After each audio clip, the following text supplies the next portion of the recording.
నీవు నేను మనము పలికే మాటలు, మన నోటితో మన పెదవులతో మనం పలికే మాటలు మన జీవితానికి డైరెక్షన్ అనుగ్రహిస్తుంది. ఎందుచేతనంటే దేవుని యొక్క వాక్యం ఏమి సెలవిస్తూ ఉంది? నీ నోటి ఫలాన్ని నువ్వు తింటావని. అందుచేతనే మన నోటి ఫలము అంటే నీ జీవితానికి ఏ మాట అయితే నువ్వు పలకడానికి నువ్వు ఇష్టపడుతూ ఉన్నావో అదే నీ జీవితానికి ఒక డైరెక్షన్ అనేది ప్రభు అనుగ్రహించేటువంటి దేవుడు. దేవుని పరిశుద్ధ నామమునకు మహిమ కలుగును గాక. అయితే ఆ నోటి ఫలమును ఏ రీతిగా మనం పలకాలి? నువ్వు పలికేటప్పుడు నిత్యము విజయాన్ని మాత్రమే పలకమంటున్నాడండి. ఆ నోటి ఫలము ఆశీర్వాదము. నువ్వు బ్లెస్సింగ్ నువ్వు పలకాలి, విడుదల నువ్వు పలకాలి, అబెండెన్స్ అనేది నువ్వు పలకాలి. దేవా మా జీవితంలో మంచి కార్యాలు చేయమని నువ్వు పలకాలి. నువ్వేదైతే నువ్వు ఆ మంచి మాట నువ్వు పలకడానికి నువ్వు ఇష్టపడతావో అది నీ విశ్వాసానికి ఏమిస్తుందంటే జీవాన్ని పెంపొందింపచేస్తుంది. కొన్ని సందర్భాల్లో మన జీవితాల్లో టఫ్ టైం అనేది మన జీవితాల్లో వస్తూ ఉంటుంది. ఈ పరిస్థితుల నుంచి ప్రభువా మేము లేవలేమేమో, అటువంటి టఫ్ సిచ్యువేషన్లో మనం ఏం పలుకుతామండి? ప్రాబ్లమ్స్నే మనం పలుకుతూ ఉంటాం కదా. ప్రభువా ఈ బాధలేంటి ప్రభువా, ఈ కష్టాలేంటి ప్రభువా, నీ నామం పేరిట రక్షింపబడ్డ మా జీవితాల్లో ఈ వేదనలేనా ప్రభువా? పలకద్దంటున్నాడండి. ప్రభువా మాకు విడుదలిచ్చావు, మమ్మల్ని ఆశీర్వదించావు ప్రభువా, మా జీవితాల్లో మంచి మంచి కార్యాలు ప్రారంభించావు ప్రభువా, మేము చూస్తున్నాం ప్రభువా, ఆ మాటే మేము పలుకుతున్నాం ప్రభువా. దేవుని పరిశుద్ధ నామమునకు మహిమ కలుగును గాక. ఎందుచేతనంటే నువ్వెప్పుడైతే ఆ ఓటమిని పలకడానికి, ఆ నెగిటివ్ పలకడానికి నువ్వు ఇష్టపడతావో ఓటమిని నువ్వు ఇన్వైట్ చేస్తున్నట్లుగా మనం అక్కడ చూడగలం. ఎఫెసీయులకు రాసినటువంటి పత్రిక 4వ అధ్యాయము 29వ వచనం నుండి మనం చదువుకుందాం. వినువారికి మేలు కలుగునట్లు అవసరమును బట్టి క్షేమాభివృద్ధికరమైన అనుకూల వచనమే పలుకుడు గాని దుర్భాష ఏదైనను మీ నోట రానియకుడి. ఎక్కడి నుంచి అంటండి? దుర్భాష అంటే చెడ్డ మాటలని కాదండి, నెగిటివ్ మాటలు. దుర్భాష అంటే సర్వసాధారణంగా లోకములో అనేక రకాలైనటువంటి మాటలు అనుకుంటారు. కాదండి, దుర్భాష అంటే అనుకూల వచనమే, క్షేమాభివృద్ధిని బట్టి అనుకూల వచనమే పలుకుడు కానీ దుర్భాష ఏదైనా నీ నోట రానివద్దంటున్నాడండి. ఈరోజు దేవుని యొక్క దైవ సముఖానికి వచ్చిన మన జీవితాల్లో అనేకమైన పరిస్థితుల ప్రభావాలలో మన జీవితాలు ఏలుబడి చేస్తూ ఉన్నప్పుడు మనం ఏం పలుకుతామండి? ఏంటో మన బతుకు ఇంతేనా? ఏమంటామండి? మన బతుకు ఇంతేనా, మన పరిస్థితులు ఇంతేనా? దుర్భాష ఏదైనాను మీ నోట నుండి రానివద్దంటున్నాడండి.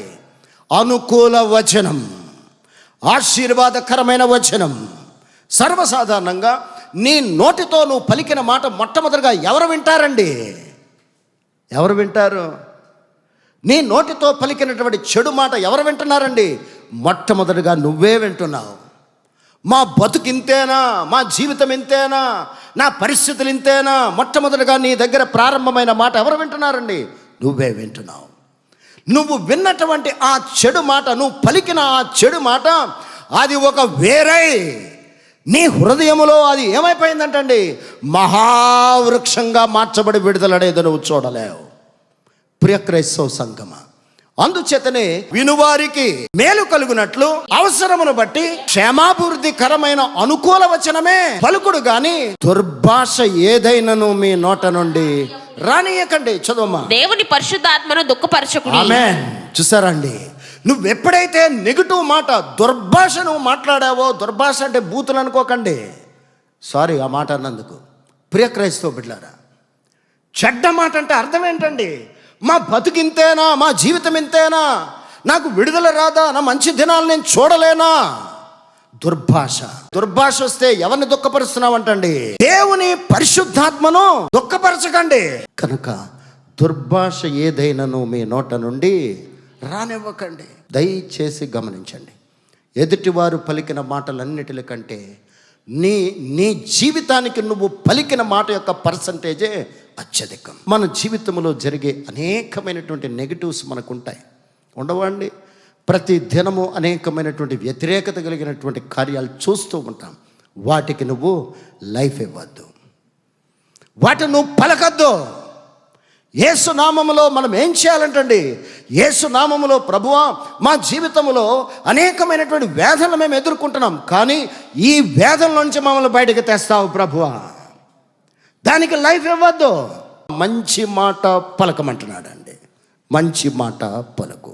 యాకోబు రాసినటువంటి పత్రిక మనం చూస్తే, దయచేసి అందరూ తీయండి, 3వ అధ్యాయం 4వ వచనం మాత్రమే మనం చదువుకుందాం. ఓడలను కూడా చూడమంటున్నాడు. ఎంతో గొప్పవై పెనుగాలికి కొట్టుకొని పోబడినను ఓడ నడుపువాని ఉద్దేశము చప్పున మిక్కిలి చిన్నదగు చుక్కాని చేత త్రెప్పబడును. చాలా మంది ఓడ ఎంత పెద్దదండి, ఎంత లోడ్ ఉంటుందండి ఓడకి, ఎంత జనం ఉంటారు, ఎంత లోడ్ ఉంటుంది, ఎంత పెద్ద షిప్ అయినటువంటి ఆ ఓడను నడిపేటువంటి నాయకుడు మిక్కిలి చిన్నదగు చుక్కాని చేత అది ఏమైపోతుందంటండి? త్రెప్పబడుతుంది. ప్రియ క్రైస్తవ సంఘమ, ఈ కడవరి దినాల్లో ప్రభు మనకిచ్చినటువంటి చుక్కాని ఏంటండి? నీ నాలుక. ఏమన్నా మన శరీరం అంతా లోడుతో నింపబడి ఉంది. ప్రభు నిన్ను నన్ను ఒక వాల్యుబుల్ మోసేటువంటి ఒక కార్గోగా నన్ను సృష్టించాడు. ఆయన గిఫ్ట్స్ ఇచ్చాడు, టాలెంట్స్ ఇచ్చాడు. ప్రభు నువ్వు పలికినటువంటి ప్రతి మాటకు జీవాన్ని పెంపొందింప చేయటానికి ఆయన నీకు నాకు ఇచ్చినటువంటి చుక్కాని. ఏమన్నా మన శరీరము ఎంత 5 అడుగులు ఉండొచ్చు, 6 అడుగులు ఉండొచ్చు, లేదా మనకు వయసుగా 70 ఉండొచ్చు, 60 ఉండొచ్చు, 50 ఉండొచ్చు. నీ నాలుక అనేటువంటి ఆ చుక్కాని ద్వారా నీ జీవితాన్ని నువ్వు త్రిప్పొచ్చు అంటండి. నీకు నాకు ప్రభు ఇచ్చినటువంటి చుక్కానైనటువంటి ఈ నాలుక ద్వారా నీ జీవితానికి ఒక మంచి మార్గాన్ని నువ్వు సిద్ధపాటు చేసుకోవచ్చు. నీ జీవితం మీద మంచి శుభవచనం నువ్వు పలుకు. ప్రవక్త యిర్మీయాతో తండ్రి అయినటువంటి యెహోవా మాట్లాడారు. యిర్మీయా గ్రంథాన్ని మనం చూస్తే ప్రవక్త యిర్మీయాతో పలికినటువంటి పరిశుద్ధ వాక్కు యిర్మీయా గ్రంథం 1వ అధ్యాయం 4వ వచనము నుంచి మనం చదువుదాం. తండ్రి అయినటువంటి యెహోవా ఆయన నోటితో మాట్లాడాడు. ఆయన ఏం మాట్లాడారండి? ప్రవక్త యిర్మీయాతో ఆయన మాట్లాడాడు. యిర్మీయా, నేను నిన్ను గర్భములోనే నేను రూపించుకున్నాను, తల్లి గర్భములోనే నేను ప్రతిష్ఠించుకునుచున్నాను. జనములకు నువ్వు ప్రవక్తగా నిన్ను నియమించితిని. చూసారండి, నేషన్ మీద నువ్వు మంచి మాట పలకడానికి నేను నిన్ను ప్రతిష్ఠించుకున్నాను. అటువంటి సందర్భములో ప్రవక్త యిర్మీయా అంటున్నాడు, నేను బాలుడను, నేను చిన్నవాడిని. ఈరోజు దేవుని దైవ సముఖానికి వచ్చుచున్నటువంటి మన జీవితాల్లో మన బిడ్డలతో కూడా ఏం పలికించాలంటండి? మంచి మాటలు నువ్వు పలికించాలి. ప్రవక్త యిర్మీయా ఏ స్థితిలో ఉన్నప్పుడు ప్రభు మాట్లాడాడండి? నేను బాలుడనే అంటున్నాడు, కానీ ప్రభు అంటున్నాడు నేషన్స్ మీద నువ్వు మాట్లాడు, బాలుడునని చెప్పొద్దు అంటున్నాడండి. నువ్వు బాలుడు అయినా పర్వాలేదు, కానీ నువ్వు పలికేంత వరకు నేను నిన్ను విడిచిపెట్టను. నువ్వు పలకడానికి శక్తినిచ్చేవాడిని నేను అని తన చెయ్యి చాచి ఏం ముట్టాడండి? నీ నోటిని నేను ముట్టుతాను, నీ పెదవులలో నా మాటలు ఉంచుతాను, అద్భుతమైనటువంటి కార్యాలు నేను నీ ద్వారా జరిగించబోతూ ఉన్నాను. ప్రియ క్రైస్తవ సంఘమ, ఈరోజు మన బిడ్డలకు మనం ఏమి నేర్పిస్తూ ఉన్నాం? మన బిడ్డలకు ఏ మంచి మాట పలకడానికి నువ్వు నేర్పిస్తున్నావు? ఆలోచన చేయి. జీవము కలిగినటువంటి దేవుని మాట పలకడం వారికి నేర్పించావో లేదో ఒక్కసారి నీ అంతట నువ్వుగా పునర్విమర్శ చేసుకో. పరిశుద్ధ గ్రంథములో పరిశుద్ధ వాక్యాలు మన కొరకు ప్రభు పొందుపరిచారు. ఏ రోజైనా నీ బిడ్డలకు ఆ లేఖనాలు బోధించావా? వాటిని పలకమని నేర్పించావా? ఒక్కసారి నీ కుటుంబం కొరకు నీ అంతట నువ్వుగా పునర్విమర్శ చేసుకో. ఎందుచేతనంటే ప్రభు మనకిచ్చిన వాగ్దానాలు సామాన్యమైనవి కాదు. ప్రభు మనకిచ్చిన లేఖనాలు సామాన్యమైనవి కాదు. క్రొత్త నిబంధన కాలంలో మనం చూస్తే మార్కు సువార్త 5వ అధ్యాయంలో అక్కడ 12 ఏండ్ల రక్తస్రావ రోగము కలిగినటువంటి స్త్రీని మనం చూడగలం. ఆ స్త్రీ ఏమండి వైద్యుల దగ్గర సమస్తాన్ని వెచ్చించిందండి. ఇంకా ఆమె దగ్గర ఖర్చు పెట్టడానికి ఏమి లేదండి, ధనం లేదు. అటువంటి పరిస్థితుల్లో ఆమె ఏం మాట్లాడుతుందంటే 25వ వచనము, మార్కు సువార్త 5వ అధ్యాయం 25వ వచనం. ఆమె యేసును గూర్చి విని నేను ఆయన వస్త్రములు మాత్రము ముట్టిన బాగుపడుదును అనుకుని మాట్లాడడం ప్రారంభించిందండి. యేసయ్యా నిన్ను ముట్టుకుంటే నేను బాగుపడతాను అని మాట్లాడడం ప్రారంభించి వస్త్రపు చెంగు ముట్టి స్వస్థపరచబడింది. దేవుని యొక్క దైవవాక్కు నువ్వు మాట్లాడడం నువ్వు ప్రారంభిస్తే ప్రభు నిశ్చయముగా తన శక్తి కలిగినటువంటి కార్యాలు నెరవేర్చేటువంటి దేవుడు. ఈరోజు ప్రభు సముఖానికి వచ్చిన మన జీవితాల్లో మనం అనుకోవచ్చు, మా పరిస్థితులు ఏమీ బాగులేవండి, ఏ రీతిగా మేము బయటికి రాగలమంటే, మేము రాగలం ప్రభు అని నువ్వు పలకాలి. మా బిడ్డల పక్షాన మంచి కార్యాలు చేసావు ప్రభు అని నువ్వు పలుకు. ప్రభు గొప్ప కార్యాలు చేయబోతున్నాడు. అటువంటి కృప ఆ పరిశుద్ధాత్మ దేవుడు మనకందరికీ అనుగ్రహించును గాక. ఆమేన్.